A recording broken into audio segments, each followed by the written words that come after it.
अस्सलामु अलैकुम वरहमतुल्लाहि वबरकातुहू। मैं हाफिज इस्माइल आपका मेज़बान और आप देख रहे हैं पब्लिक वॉइस टीवी। चलिए नाजरीन, आज की एक अहम खबर की तरफ हम रुख करते हैं। चिंचोली में एमए मुल्ला एडवोकेट ने Karnataka state bar council election 2026 के लिए चलाई तशहीरी मुहिम। सामाइन, तालुका चिंचोली बार एसोसिएशन के दफ्तर हाल में बतारीख 24 नवंबर के दोपहर रियासती कर्नाटक बार काउंसिल इलेक्शन 2026 के ताल्लुक से खुसूसी इजलास मुनक्किद किया गया। इस इजलास में जनाब एमए मुल्ला एडवोकेट मुंतखबा नुमाइंदा इलेक्शन 2026 की तशहीरी मुहिम का आगाज़ किया। उन्होंने वकला से खिताब करते हुए कहा कि मैं रियासत कर्नाटक के करीब 84,000 सीनियर और जूनियर वकला के सुलगते मसाइल को हल करने की कोशिश करूंगा। मैं चाहूँगा कि मुझे भारी अक्सरियत से वोट देकर जिताएं। आपने अपना तारुफ पेश करते हुए कहा कि मैं गुलबर्गा ज़िला के जेवरगी तालुके का रहने वाला हूँ। ख़ासतौर पर शुमाली कर्नाटक को बहुत अहमियत देता हूँ। मैं हैदराबाद कर्नाटक के हदूद में आने वाले अक्सर व बेशतर अदालतों का रुख कर चुका हूँ और वहाँ के हालात से वाकिफ़ हूँ। अगर आप सभी मुझे 2026 के Karnataka state bar council election में कामयाब करते हैं तो मैं उन तमाम मसाइल को हल करूंगा जो हमारे सामने दरपेश हैं। मैंने गुज़िश्ता 25 सालों से गुलबर्गा और बेंगलुरु के हाई कोर्ट में कानून की प्रैक्टिस करते हुए खिदमत अंजाम दे रहा हूँ। मैं बखूब वाकिफ़ हूँ कि उन हालात से कैसे निपटा जाए जो हमारे सामने मौजूद है। आपने सहाफ़ियों से बात करते हुए कहा कि आप ये न समझें कि ये इलेक्शन का तशहीरी मामला है, बल्कि मैं आपको यकीन दिलाता हूँ कि कामयाबी के बाद अदालतों में मौजूद खस्ता हालत बिल्डिंग की मरम्मत, बैतुल खुलाओं की सहूलत, इलाकाई वकला के मशवरे से हाईटेक लाइब्रेरी का आगाज़, ऐसे बहुत से काम जो अदलिया और वकला से जुड़े हुए हों, उन तमाम मसाइल को हल करने की कोशिश करूंगा। आपने साफ और सीधे अंदाज में गुफ्तगू का इख्तिताम करते हुए कहा कि आप वोट उसी को दें जो आप में यानी वकला के मसाइल को उठाएगा। इस मौके पर सदर बार एसोसिएशन चिंचोली शशिकांत अड़की ने उनकी शालपोशी की और एमए मुल्ला एडवोकेट 2026 के मुंतखबा नुमाइंदा रियासती कर्नाटक बार काउंसिल इलेक्शन में कामयाबी दिलाने की यकीन दहानी कराई और तमाम वकला ने आपको मुबारकबाद पेश की। इस मौके पर शशिकांत अड़की, सदर बार एसोसिएशन चिंचोली समेत बीए नागनूर, शांतगौड़ा ए पाटिल, भूपेंद्र सिंह वाईजी, श्रीमंत कट्टीमनी के अलावा दिगर वकला मौजूद रहे।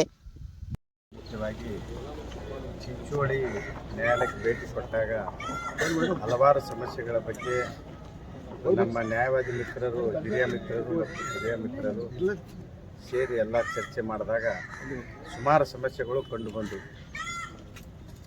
ಈಗ ನಾವು ಈ ಸಮಸ್ಯೆಗಳಿಂದ ಪರಿಹಾರ ಕೊಡ್ಕೋಬೇಕಾದ್ರೆ ಒಂದು ಬಲಿಷ್ಠ ವ್ಯವಸ್ಥೆಯನ್ನು ಕಾಣಬೇಕಾಗುತ್ತೆ. ನಮಗೆ ಪ್ರತಿನಿಧಿಸ್ತಕ್ಕಂಥ ವ್ಯಕ್ತಿ ನಮ್ಮ ಬಗ್ಗೆ ಧ್ವನಿ ಎತ್ತಬೇಕನ್ನೋದೇ ನಮ್ಮ ಆಸೆ, ಎಲ್ಲರ ಆಸೆ. ಆ ಧ್ವನಿಯಾಗಿ ನಾನು ಹೊಂದಬೇಕಂತ ನಾನು ಇವ್ರ ಮಧ್ಯದಲ್ಲಿ ಸೇರಿದ್ದೀನಿ. ನಾನು ಕೂಡ ಹೈದರಾಬಾದ್ ಕರ್ನಾಟಕದ ಕಡೆಯಿಂದ ಬಂದವನು. ನನಗೂ ನನ್ನ ವಕೀಲರ ಬಾಂಧವರ ಬಗ್ಗೆ ಒಂದು ಏನಂದರೆ ಇದು ಇದೆ, ಏನು ಕಾಳಜಿ ಇದೆ. ನಾವು ಮೂಲತಃ ಹೈದರಾಬಾದ್ ಕರ್ನಾಟಕದಿಂದ ಹಿಂದುಳಿದ ಭಾಗದಿಂದ ಬಂದವರು. ನಾವು ನಮಗೆ 371 ಸ್ಟೇಟಸ್ ಸಿಕ್ಕರೂ ಕೂಡ ಅದು ಕೂಡ ಸರಿಯಾಗಿ ಜಾರಿಗೆ ಆಗ್ತಾಯಿಲ್ಲ. ವಕೀಲರಿಗೂ ಕೂಡ ಹಲವಾರು ಸಮಸ್ಯೆಗಳಿದೆ. ಈಗ ಸರ್ಕಾರದಿಂದಾಗಲಿ ಅಥವಾ ಕೌನ್ಸಿಲಿಂದಾಗಲಿ ನಮಗೆ ಯಾವುದೇ ರೀತಿಯ ಸೌಲಭ್ಯಗಳು ಈಗ ಸರಿಯಾಗಿ ದೊರಕ್ತಾ ಇಲ್ಲ. ಈ ವಕೀಲರು ಸುಮಾರು ಸಮಸ್ಯೆಗಳನ್ನು ಜೂಜ್ತಾ ಇದ್ದೀವಿ. ಆರೋಗ್ಯ ವಿಮೆ ಇರಬಹುದು, ಸಂತ್ರಸ್ತ ನಿಧಿ ಏನು ವಕೀಲರ ಸಂತ್ರಸ್ತ ನಿಧಿ ಏನಿದೆ ಅದು ಕೂಡ ಸರಿಯಾಗಿ ಬರ್ತಾ ಇಲ್ಲ. ಮತ್ತು ಯಾವುದೇ ಕಾರಣಕ್ಕೂ ಸುಮಾರು ನಮ್ಮ ಎಲ್ಲ ವಕೀಲ ಮಿತ್ರರು ಸುಮಾರು ನಾವೇನು ವೆಲ್ಫೇರ್ ಸ್ಟ್ಯಾಂಪನ್ನು ಕೊಡ್ತಾ ಇದ್ದೀವಿ, ಇದು ಕಲ್ಯಾಣ ನಿಧಿಗೆ ವೆಲ್ಫೇರ್ ಸ್ಟ್ಯಾಂಪ್ ಮುಖಾಂತರ ದುಡ್ಡು ಏನು ಕಳಿಸ್ತಾ ಇದ್ದೀವಿ, ಅಷ್ಟು ದುಡ್ಡು ಏನು ಕಳಿಸಿದ್ರ ಒಂದು ಸ್ವಲ್ಪ ಕಿಂಚಿತ್ತು ಮಟ್ಟು ಕೂಡ ನಮ್ಗೆ ಯಾವುದೇ ಸಹಾಯ ರೂಪದಲ್ಲಿ ನಮ್ಮ ಭಾಗದ ಸಂಘಗಳು ಏನಿದೆ ವಕೀಲರ ಸಂಘಗಳಿಗೆ ಸರಿಯಾಗಿ ಬರ್ತಾ ಇಲ್ಲ. ಅದೇ ಒಂದು ನೋವಿನ ಸಂಗತಿ. ಅದನ್ನು ಮುಂದಿನ ದಿನಗಳಲ್ಲಿ ಸರಿ ಮಾಡಬೇಕಾದ್ರೆ ನಾವೆಲ್ಲರೂ ಒಮ್ಮತ್ತಿನ ಹೋರಾಟ ಮಾಡಿಕೊಂಡು ರಾಜಕೀಯವಾಗಿರ್ಬೋದು ಮತ್ತು ನ್ಯಾಯದ ಮುಖಾಂತರ, ನ್ಯಾಯಾಲಯದ ನಮ್ಮ ಸಂಘದ ಮುಖಾಂತರವಾಗಿರ್ಬೋದು ಹೋಗಿ ನಮ್ಮ ಸಂಘದ ಸದಸ್ಯರುಗಳು, ನಮ್ಮ ಮಿತ್ರರೇನಿದೆ ಅವರು ಮತ್ತು ನಮ್ಮ ಭದ್ರತೆಯನ್ನು ನಾವು ನೋಡ್ಕೋಬೇಕು ಮತ್ತು ಹಲವಾರು ಸಮಸ್ಯೆಗಳು ಇಟ್ಕೊಂಡಾವೇನು ಬಿಲ್ಡಿಂಗ್ ಇರ್ಬೋದು, ಶೌಚಾಲಯಗಳಿರ್ಬೋದು, ಲೈಬ್ರರಿ ಇರ್ಬೋದು, ಟ್ರೈನಿಂಗ್ ಕ್ಯಾಂಪ್ಸ್ ಇರ್ಬೋದು, ಸುಮಾರು ಸಮಸ್ಯೆಗಳಿಂದ ಇಲ್ಲಿ ನಾವು ವಂಚಿತರಾಗಿದ್ದೀವಿ.